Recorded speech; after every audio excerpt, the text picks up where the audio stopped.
Bonjour, donc l'application retour de marche ventilateur sous SoMachine. SoMachine, c'est un logiciel de programmation d'automate.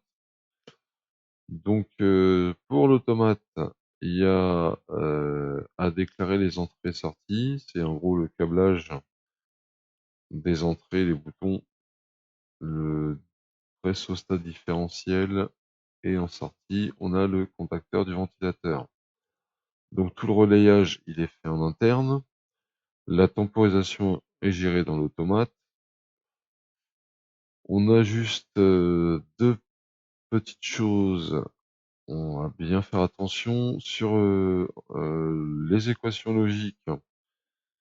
On relève un ATU bar pour bien faire la différence avec le contact. Pour l'automate, en fait, il va recevoir un signal électrique.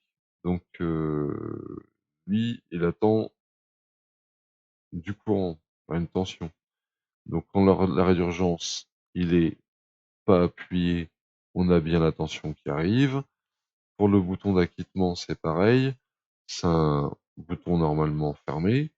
Donc si le courant arrive, si le bouton n'est pas appuyé, on a bien le courant qui arrive.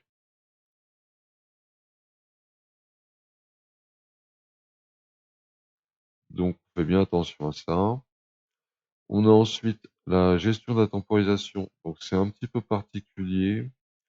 C'est en fait qu'il faudrait faire à chaque fois bien attention où on place le bloc. C'est-à-dire qu'il faut évaluer son programme et mettre les temporisations à la fin.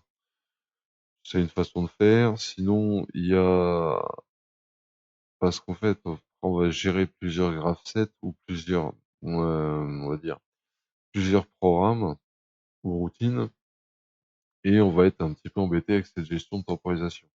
Donc, il y a une façon un peu plus simple de faire, c'est d'utiliser les instructions set et reset, c'est-à-dire qu'en fait, quand la temporisation est écoulée, on enclenche le relais, et en fait, on utilise une instruction set, et pour faire le reset, on utilise la retombée du contacteur, comme si c'était accroché dessus.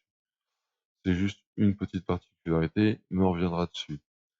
Donc le fonctionnement, ici, on a le programme en attente, on a le petit panneau avec les entrées et sorties d'allumés.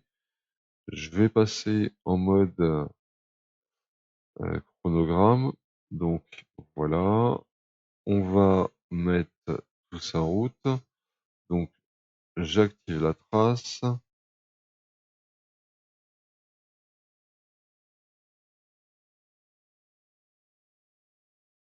On va faire une demande de marche du ventilateur.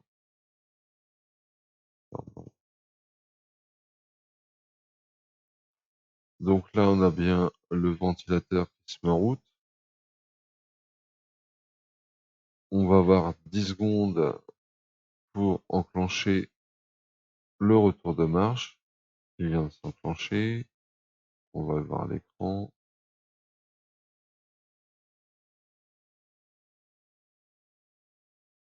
Il est là. Donc là, on est le retour de marche. Maintenant, le ventilateur fonctionne sur le retour de marche.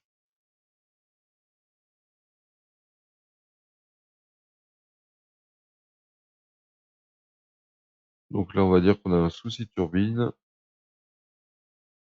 Le pressostat se décolle. Donc là, le pressostat en violet, il vient de tomber. Le contacteur du moteur ventilateur, il vient de tomber. Ça sert à rien de forcer. On ne sait pas ce qui se passe. On a mémorisé l'alarme avec le KA2. Et voilà. Donc là, on va dire qu'on va retourner à une situation normale. On va déjà arrêter le système. On va isoler électriquement. On va aller voir ce qui se passe. Donc c'était on va dire que c'était une particule qui gênait le pressostat différentiel. On remet tout en ordre de marche. On relance. Donc il faut acquitter l'alarme. Voilà, on acquitte l'alarme.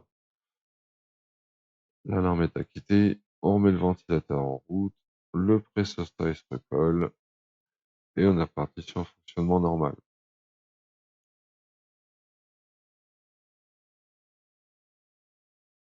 donc je vais laisser ça en route. Donc ça marche pour un ventilateur, ça marche aussi pour une pompe. Le but, c'est d'être certain que le système fonctionne et d'avoir une alarme en cas d'anomalie, d'anomalie de fonctionnement. Pour un ventilateur, c'est la turbine qui peut se désacopler. Pour une pompe, il peut y avoir un corps étranger qui obstrue une tuyauterie. Donc on n'a plus forcément